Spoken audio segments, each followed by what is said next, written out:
relevant persons, questions on matters that affect our development as a country. And tonight, I have that opportunity once again as I welcome my guest to Moomen tonight. But before I even introduce my guest tonight, we are live on GBC News, of course, but we're also live streaming on our website at www.gbcghanaonline.com, as well as on our Facebook page. It's the Ghana Broadcasting Corporation on Facebook, and this video will be streaming live there as well. So if you need to step out, you can still keep track of this conversation on social media as well.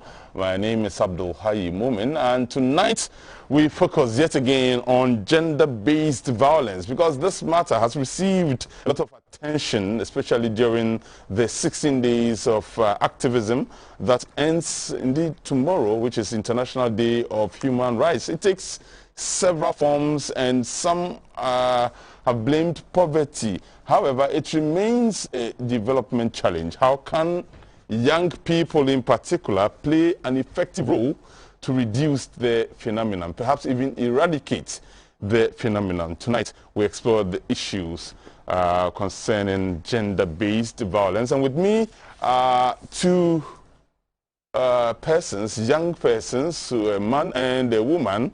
I'll introduce the woman first. They say women first. Esinam Amuzu. Esinam is a presenter, gems of our time on Unique 95.7 FM. Esinam, I'm so proud of you and doing what I hope to do one day when I become like you. Thank you so much. Also with me in the studio is Samuel Kwe. Samir is a member of the Curious Minds, and of course this this program is part of the series that JBC in collaboration with UNICEF has been bringing to you over the weeks, and Curious Minds have been a major part of these discussions. And Samir, we are grateful that you have come to join us for this discussion as well. But good job on the Curious Minds. How old were you when you joined? I was 14. Okay, perhaps let me ask, how long ago have you been, for how long have you been a member? It's been 22 years now. 22 years? Yes. Well, that's a lifetime. It has been. Okay, so, you know, I have engaged a number of the members of Curious Minds on this platform, and I'm always amazed about the level of intelligence, the ability to think logically and debate based on facts, but also the ability to articulate in such a flawless manner. I wonder, what have you been doing? What kind of training do you receive in this group known as the Curious Minds? Well, we are benefiting from a process you also benefited from, being part of GBC. I mean, Children and Youth in Broadcasting is a baby of GBC, a baby of women in broadcasting from GBC. And so we are specially trained to make sure that whatever tenets or standards are upheld at the senior level is carried out at the same at the junior level. We are trained to be responsible advocates. And so you put off sentimentality, and then you address facts the way they are, ethically, the way, and KOK has been a huge part of this process. Actually, Obenture, exactly. Former Journalist of the Year here in Ghana. That was in 2014? 2009. No, not 2009. No. That's 2013, 2014. 2013. Yes. And he's a GBC staff. I mean, exactly. No doubt. Quality here. You see, listen, I have encountered a number of people, and sometimes you go for meetings, and as part of the program, you're told that so youth leader will speak. And when it gets to the turn of the youth speaker, and the MC announces, maybe, for example, just as an example, the Curious Minds youth leader will now speak. And then you find a 60-year-old man or woman get up as the youth leader. I mean, it's like, okay, and in the address it says, "We the future leaders." And I'm thinking, how does a 60-year-old man become a future leader? When again will he become that leader? The future belongs to some other persons. For us, the present is now. Exactly. And the difference we have to make, we have to start making that difference now if we can. But you host a program, Gems of Our Time. Yeah.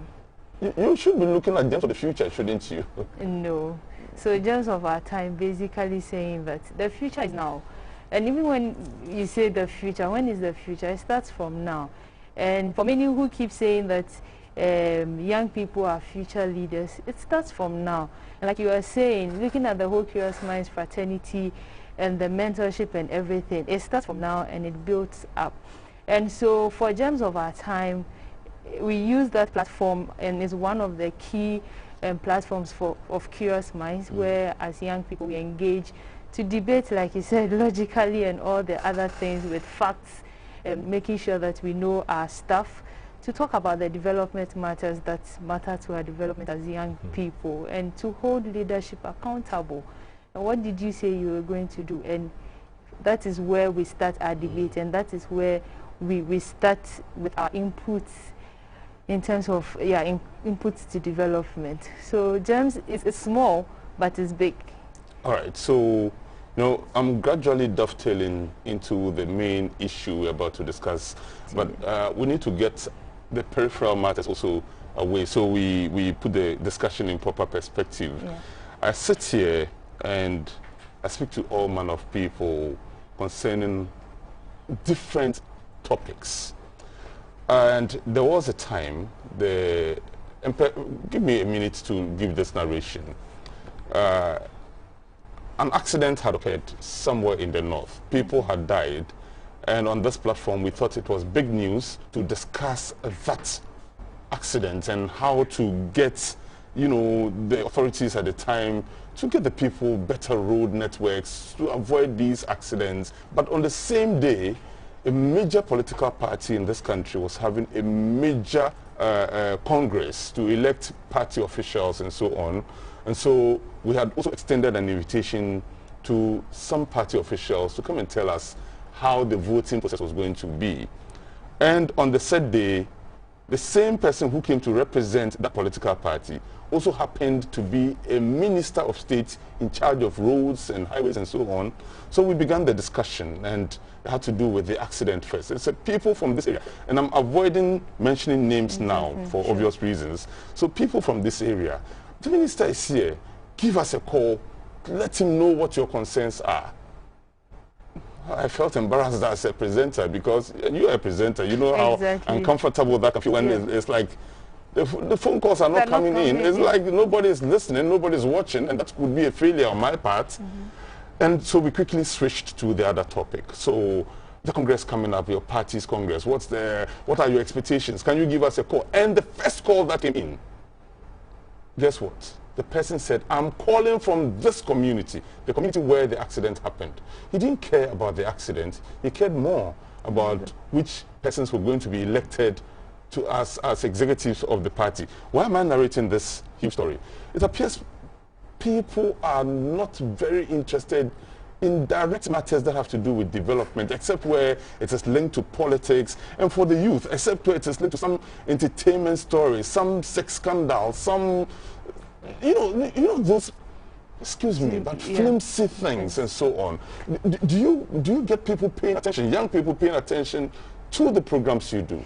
Yes, and I would say yes, because then now we are having a paradigm shift. I don't know how many years ago this happened, but definitely I wouldn't be surprised if in those times maybe it was still normal for people not to be interested in the development issues for whatever reason and want to allude it to politics. And also because that was how we had set the pace. That was the trajectory that we have set. People should allude development to a political party, and so if it is not in flag, it's not in colors, then we are not discussing it logically or subjectively. But now the paradigm is shifting, and so definitely for now we see that young people have come to the realization that it is time that we take matters into our own hands. It is time to hold leadership accountable. It is time to step. And I want to bet to differ. Maybe that also has been a precedent, sadly, or that has been something that was happening in the past. But that is also changing in terms of mentioning where we see young people and the things young people. Yes, in the past it was normal to see that when you mention, like you mentioned, the sex scandals, when you mention violence, that's where you see young people. You want young people to destroy things.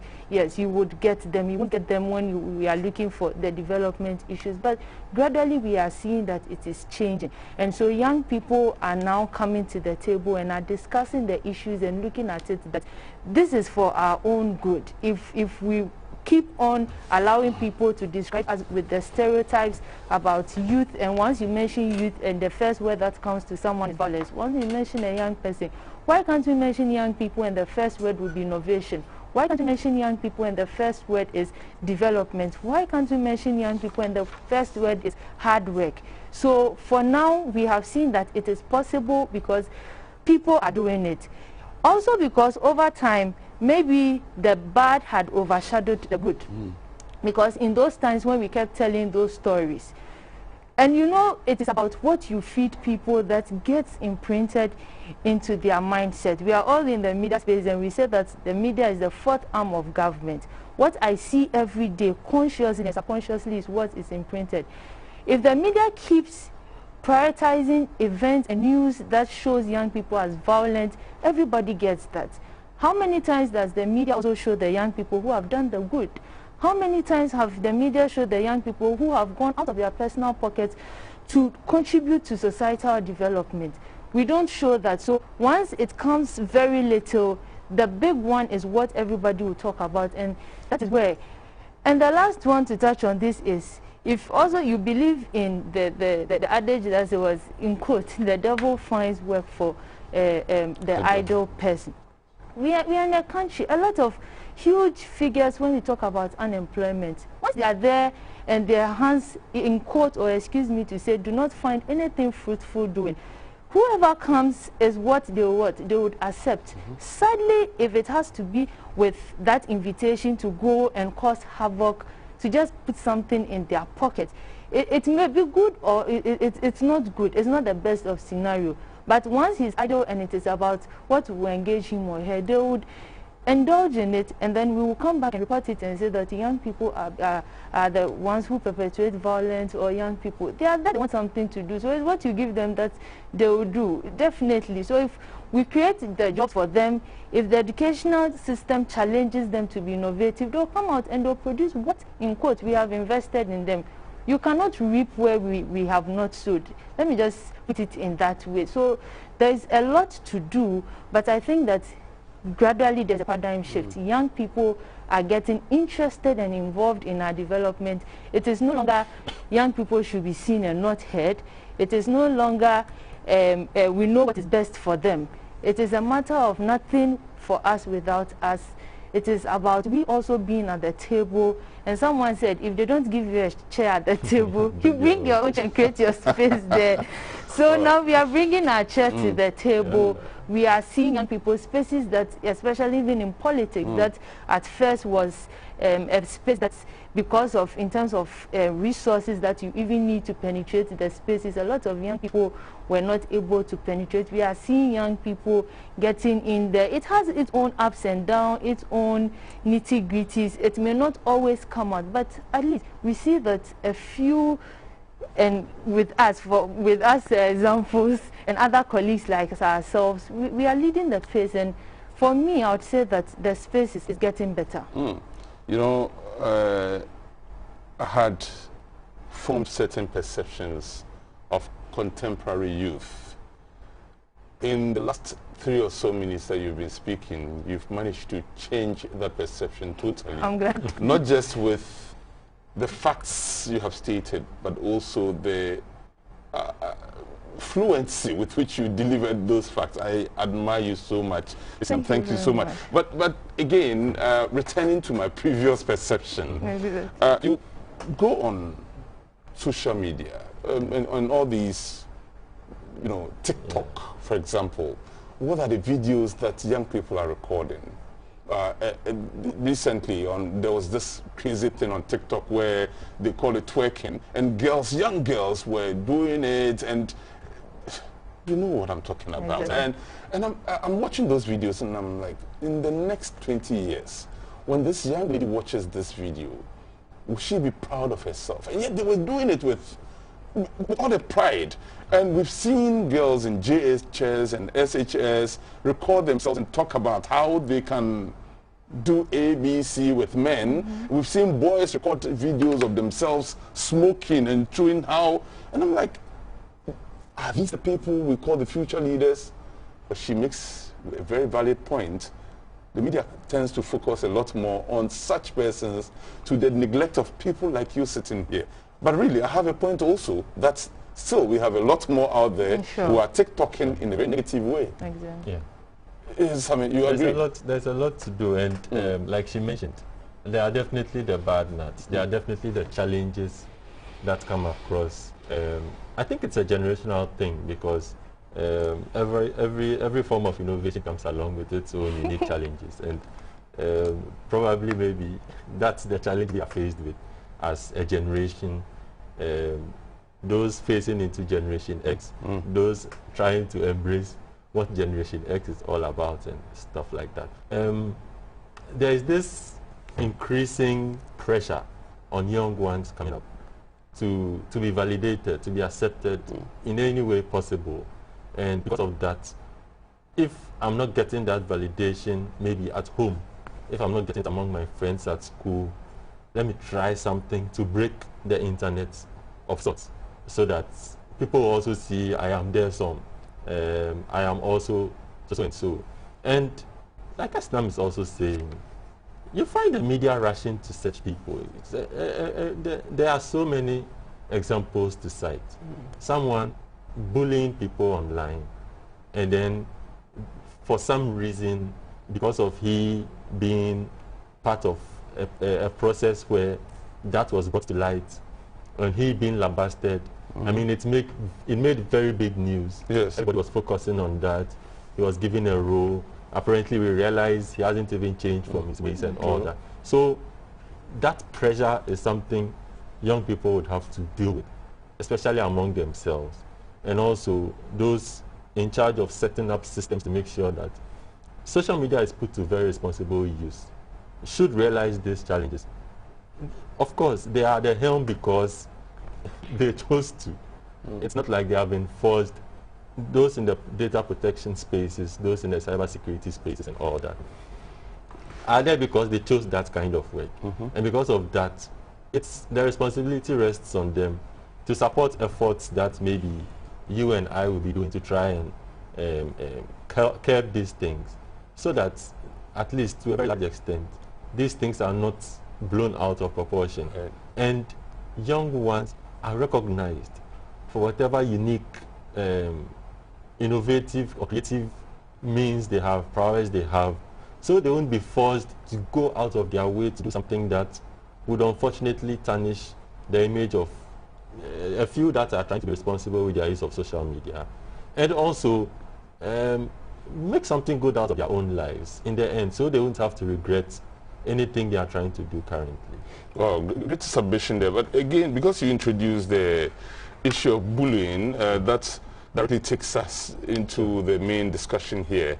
And again, I'd like us to start on social media, because practically this generation, we spend so many hours on social media. A lot of our lives are exposed on social media.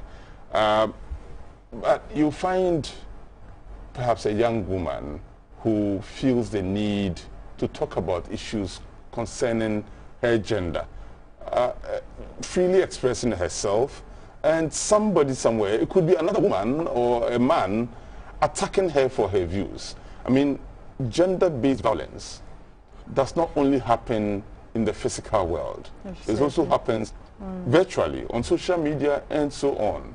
What are some of the forms as a young person that you have seen and observed? Because you introduced the angle of bullying. Exactly. It also happens, it's gendered also, isn't it?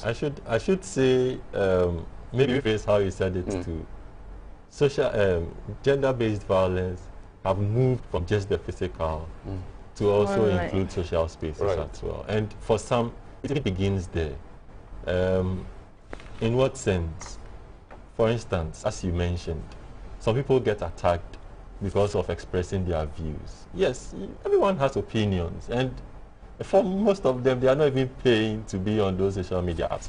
So you should learn to be tolerant, but unfortunately, we have gradually lost that level of tolerance people are supposed to have when using social media spaces. And that has also contributed hugely to this cycle of violence. And you are saying it's gendered, yes. Unfortunately, it's not only against ladies, but, well, for the purpose of what season we are in, which is the 16 days of activism, we would want to focus more on how these things are manifest against ladies. There's this sense of entitlement among so many young men, and even grown-ups as well. And that might be as a result of their orientation, their growing up, how socially they were brought up to see women as maybe inferior to men, to see women as maybe just belonging to the kitchen, and because of that, their opinions don't matter. Doesn't matter whether it's physically or on social media. And because of that, we have that huge challenge trying to change mentalities around that kind of behavior. It's unfortunate, but then we do see it online. And for someone else reading posts like that, they might also begin to feel, a lot of people learn what they learn on social media and realizes, oh, maybe so-and-so makes a point, a good point in trying to shut down something someone said. Or someone attacked a lady online for her views, and he feels, well, then it's good. I can also do the same, or it's permissible. After all, they are not singled out and trial based on what they did online. And because of that, someone else picks up that kind of attitude and then does that to the next person. And it is usually seen among young people in relationships where generally the man or the guy is perceived to be the one who sponsors, who provides. So you need a phone, he provides. You need a wig, you need your hair done, he provides. And because of that, the guy feels he's entitled to the young lady. I mean, no matter what he says, she's supposed to comply. And people joke about things like that online, which is shocking. But then unfortunately, that's how maybe they have been brought up, or society have generally permitted such things to happen. And when you go on permitting such things to happen like that, what you fail to realize is that a lot more people who might not have even held that views begin to pick it up. And that increases astronomically the numbers you see of people hitting people, trying to show that, yeah, he is the alpha male, he is the stronger one, he is the one who provides in the relationship. Some don't even provide anything, but will still pick up that kind of stance against someone's daughter. And unfortunately, the ladies are also not empowered that much to speak for themselves. So some might even see that as, yeah, he is the one who dictates. He is the dominant. So I just have to submit to whatever he does. Whether it's because of maybe observing that at home, maybe with the dad bullying the mom and she being quiet about it, and even trying to hide it from family members, or from some other way, a lot of ladies are not empowered enough to try and speak up for themselves or say no when they realize things are not going the way it is, and would have to endure that just to look good to their friends, just to continue to have that iPhone 11 and take nice selfies and post online for people to like, to have 1 million likes, to have people saying, oh, nice girl, pretty lady, and would be enduring very bad abuse because of, certain mentalities you don't understand. So, yes, that's kind of abuse we used to record physically in homes, yes, have unfortunately moved onto social media. And it's there to show. There are lots of examples to show. Recently, a young lady posted on social media her kind of preference for a husband, for example, a husband who will be willing to clean and cook 24/7 as the kind of man she wants to marry. Men make these pronouncements all the time. I want a woman who is submissive. I want a woman who can clean and cook very well. And people see it as normal. Society has normalized that kind of expression. Yet when the woman says, I want a man who can clean and cook, I mean, you should go and read the thread. I mean, the comments are so damning. Sometimes I cringe at reading some of these. I'm sure you've seen that kind of post. But even as a woman yourself, do you ever feel abused for expressing your opinions? Everybody is abused, but do you feel that this abuse is because you're a woman? Definitely, definitely. Because, well, in general terms, when you talk about gender-based violence, you are looking at, yes, violence targeted or perpetrated against someone because of their gender. But like Sami mentioned, very often it is towards women because of their vulnerabilities and all of that. And in your example, well, she had no right to give the kind of specs she wants in a man. But then, because of societal stereotype, and that's a typical gender stereotype, a man has the right to say what he wants, but then once a woman voices it out, she has moved off lane, like she's been set in a path and she's not allowed to move. And so then we see all the online bullying and all the online harassment coming at her. Sometimes you are there in certain actions. So recently, I was talking to someone, and then the person asked what I was doing and all of that. They mentioned education and all, and then the next thing was like, oh, so after school, after all this school, then what? And I was, for a second, I was like, what kind of answer do you want me to give you? After all this school, then what? You know, so I just decided not to engage him because I knew what he was driving at. But those are the daily comments you get. Sometimes you mention things about what you want to achieve as a woman, what you want to achieve as a lady, and then you have your colleague guys or you have men looking at you and wondering, after all this, and then someone will just subject you and say, so what about marriage? Won't you get married? After all this, you won't get a man to marry. Okay, that's fine.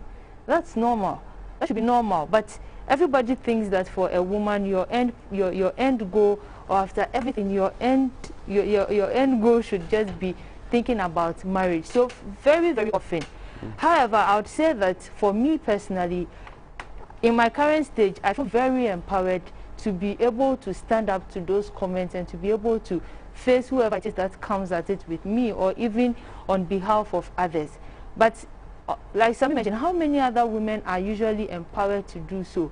How many other young girls there are empowered that when people kind of attack them because of they talking about what they want to achieve in life, or they talk about their goals, or even they feel free to just talk about issues or bear their issues as women? How many of them are empowered that when some of these comments and some of these online bullying or attacks come at them, they are able, it does not get to them, or it does not debar them or make them feel not worthy, or not make them feel that they cannot achieve.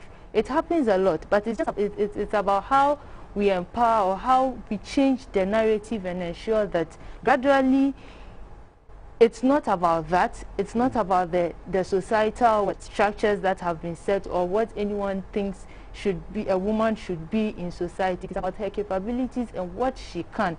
And that is the empowerment, or that is even the quality that we talk about when people push for gender equality and we push for gender equity. So it does come, and I know that it happens a lot to a lot of other women, but we'll definitely get there. Okay, so I'm getting some messages on my WhatsApp platform, but let me just select this one because I find that quite interesting. It's from Emmanuel Brown.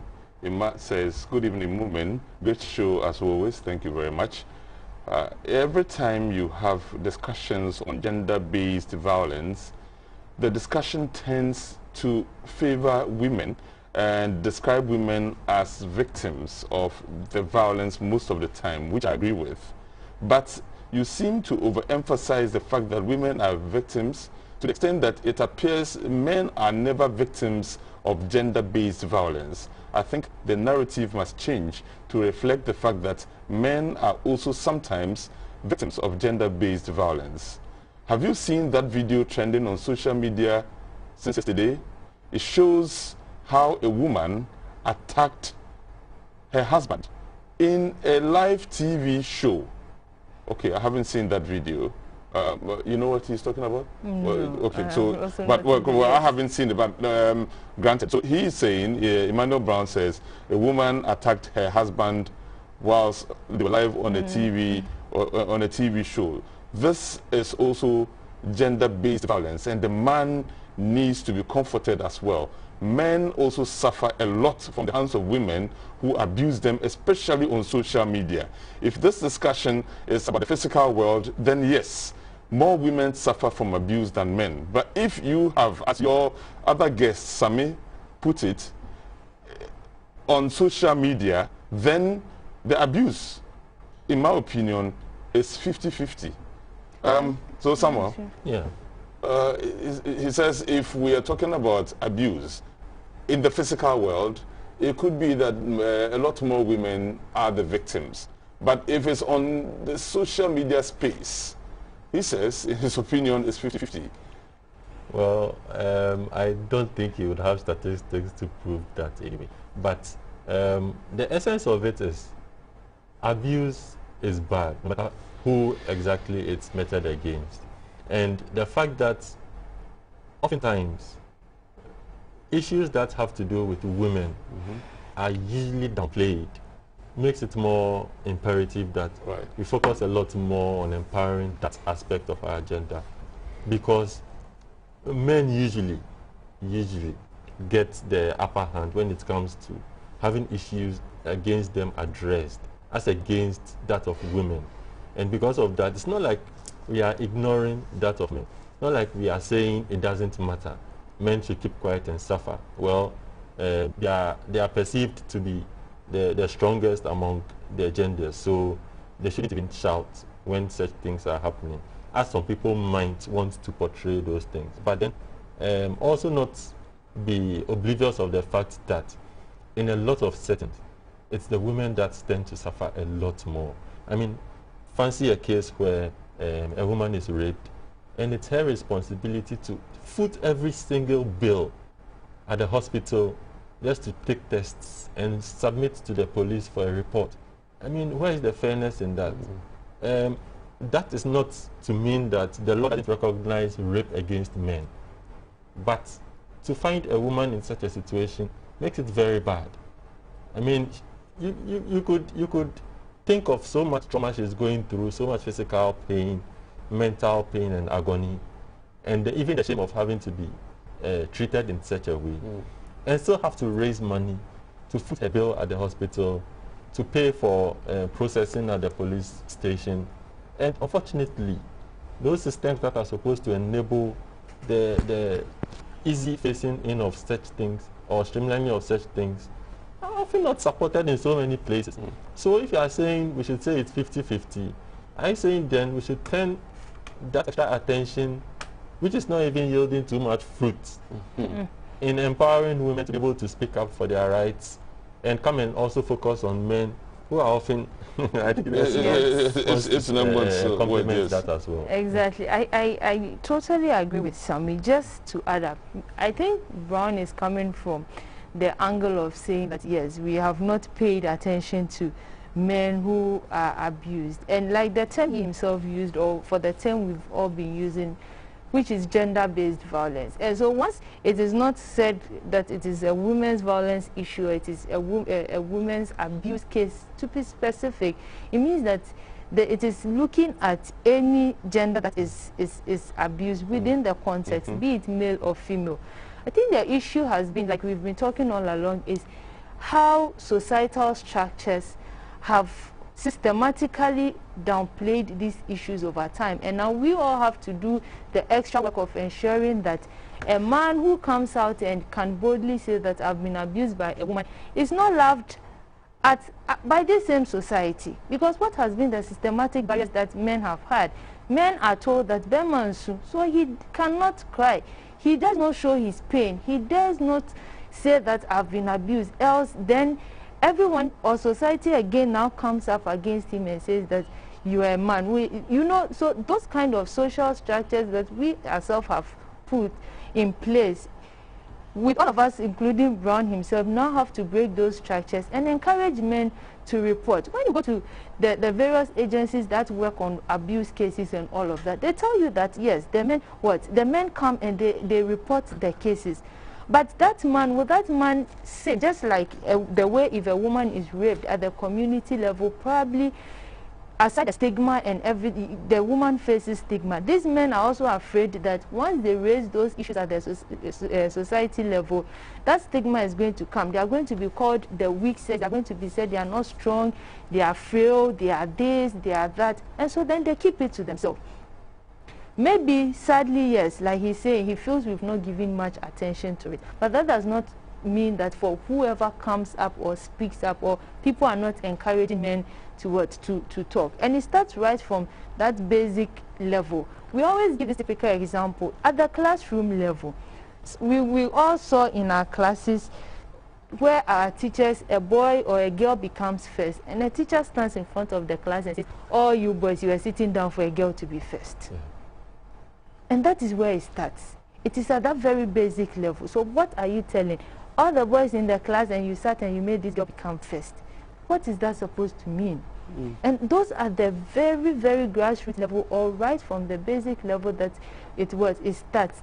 At school or in the community, a little boy falls down, he's crying, oh, Berman, Sume, or a boy is crying, and maybe, or because of something that a lady said or something, he's crying and you're saying, like just, and so right from there, we tell them that, okay, they don't have the right to express their emotions. And all of this boil down, and they face this kind of abuses, or these things go against on the flip side, the impression is given to the young girl that she doesn't have to exhibit any signs of physical fortitude. For a girl who exercises physical fortitude, then she's going to beat people, she's going to like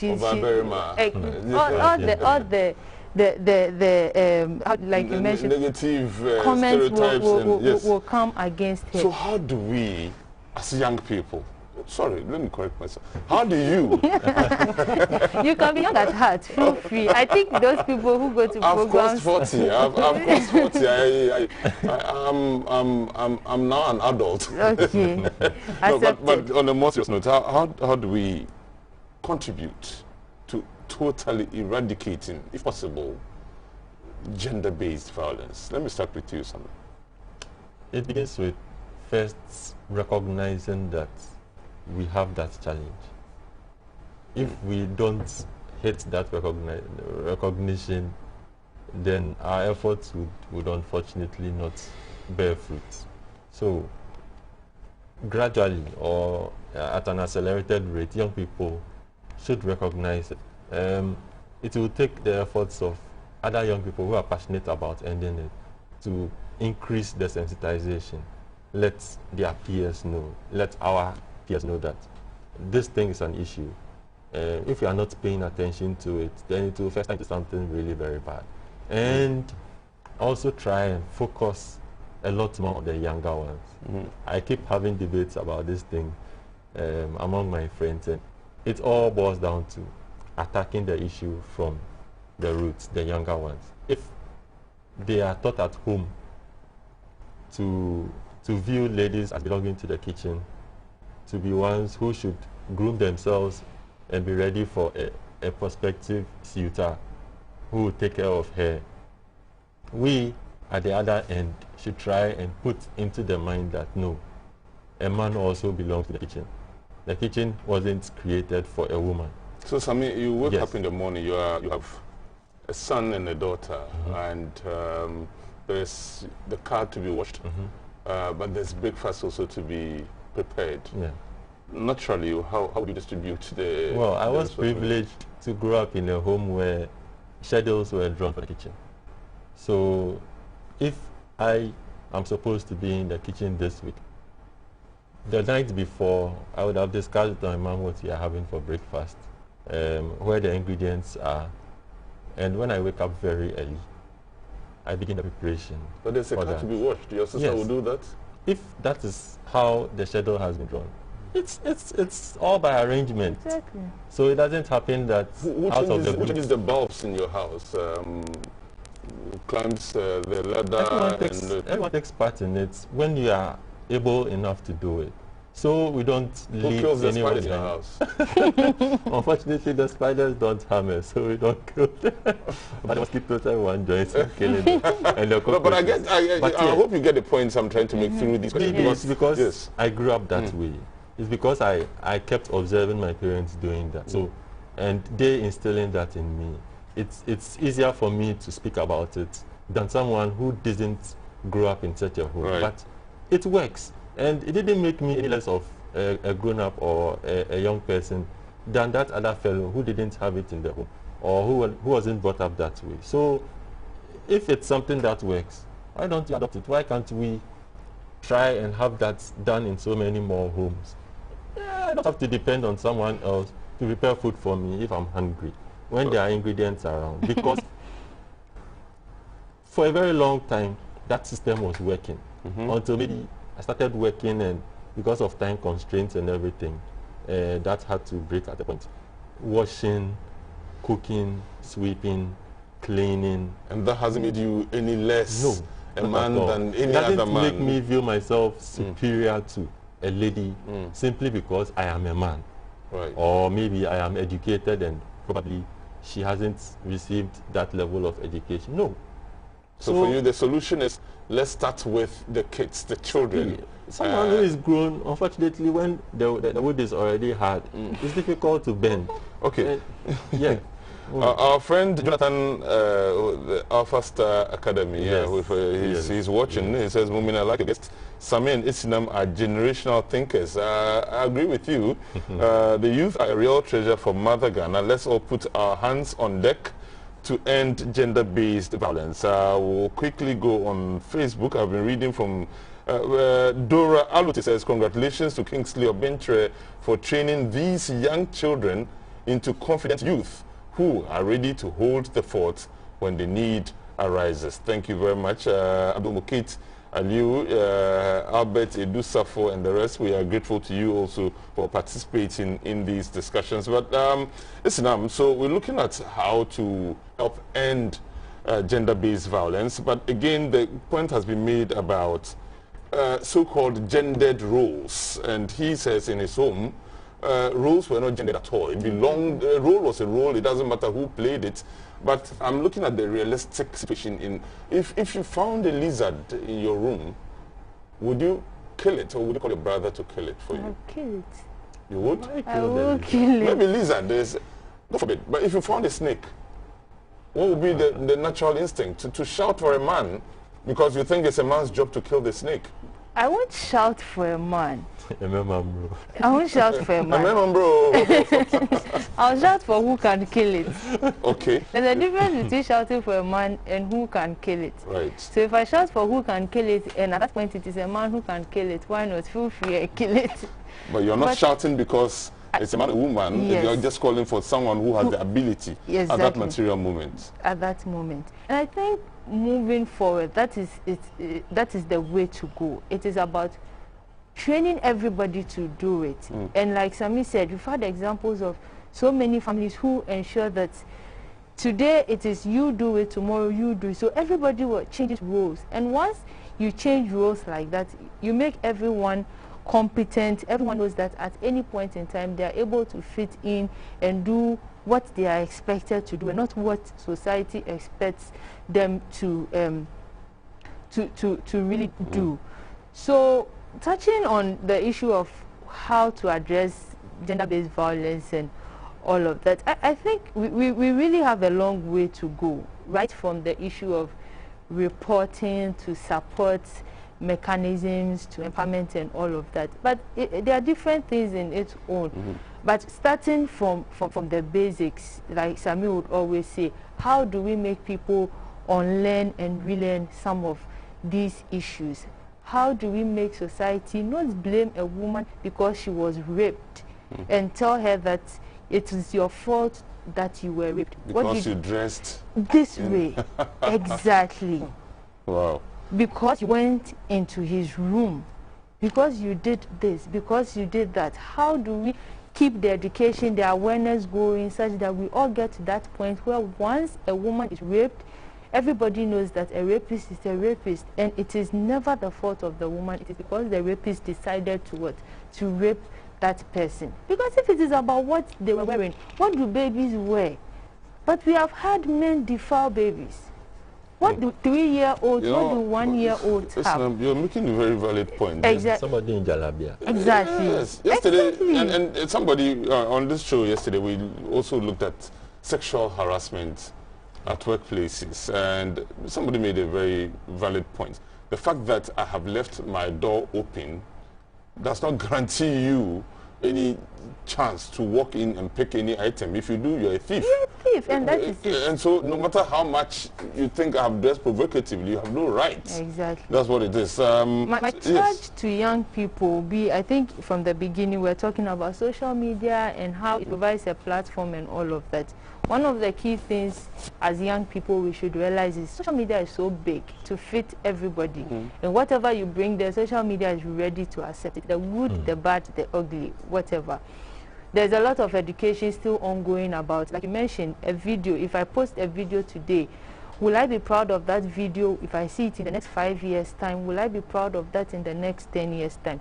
It is time to channel this into advocacy spaces. We have seen that online activism is really working. So how do we ensure that we use our various social media platforms, not just for the, sadly to say, the negative stereotypical issues that Moomen mentioned early on in the beginning of the program, about violence, about sex and all of that? How do we ensure that we go on social media, and when we check the various platforms of young people, it is about how they are educating other people that abuse is not good, about how they are encouraging people to report, to speak out and seek support. Because even the reporting, we have a reporting deficit, if I should say.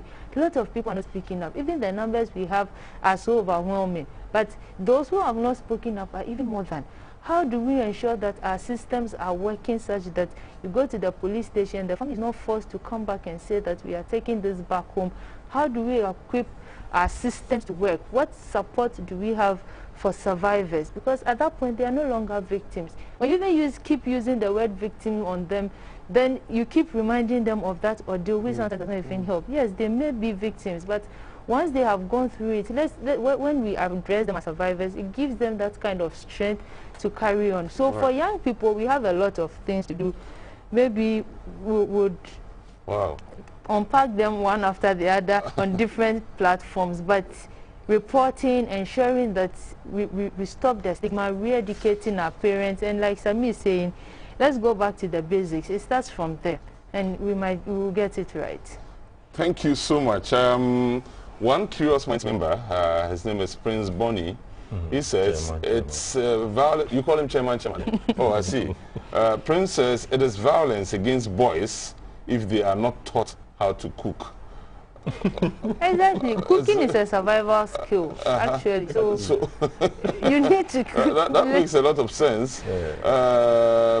Sending love and strength to all the victims and survivors of gender-based violence. So, Mufta Malisa Bunjida, you sent in that one. But Isinam here says, can we stop the victims and just refer to them as survivors? That sort of emboldens them. Okay, thank you very much. Maida Foods Erasung, thank you very much for also participating in this show. We are grateful to you. That's all time will allow us. Thank you very much. We've been looking at the issue of reducing gender-based violence, the role of young people, and I've been speaking to two young persons, Samuel Kwe. Samuel Kwe is a member of Curious Minds, and he's been amazing on the show tonight. Sami, we are very grateful to you. Esinam Amuzu is a presenter. She hosts Gems of Our Time on Unique 95.7 FM. And already I'm feeling that next time I can't make it on the show because I've had to travel or get some other assignments to do. Esinam could easily sit on the seat and do the job for me. I'm so proud of you. The pleasure will be mine. Yes, thank you so much. Thank you so much. We'll see you again some other time. Thanks to Kingsley Obintre and the entire GBC team collaborating with UNICEF to bring us all these very important conversations. We'll see you again. We'll bring you another edition of Moomen tonight next week. Bye-bye. When the voices that matter speak, they speak